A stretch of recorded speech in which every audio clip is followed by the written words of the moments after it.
తిరుమల శ్రీవారి లడ్డూ వ్యవహారం సుప్రీంకోర్టు నుంచి శ్రీవారి కోర్టులోకి వచ్చేసిందండి. నేను ఒకటే విజ్ఞప్తి చేస్తున్నా, కౌన్ బనేగా కల్తీ లడ్డూ నెయ్యి తయారీ.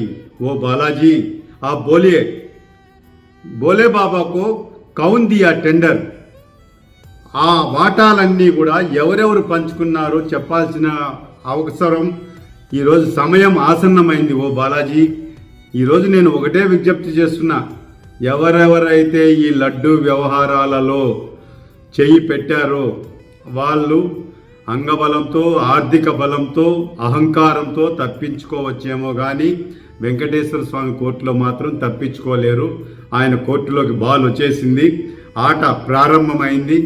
నేను ఒకటే విజ్ఞప్తి చేసిన, ఎవరైనా తప్పు చేసి ఉంటే పశ్చాత్తాపంతో అప్రూవర్గా మారండి, వాస్తవాలు చెప్పండి, భక్తుల మనోభావాలతో దాగుడు మూతలు ఆడొద్దండి.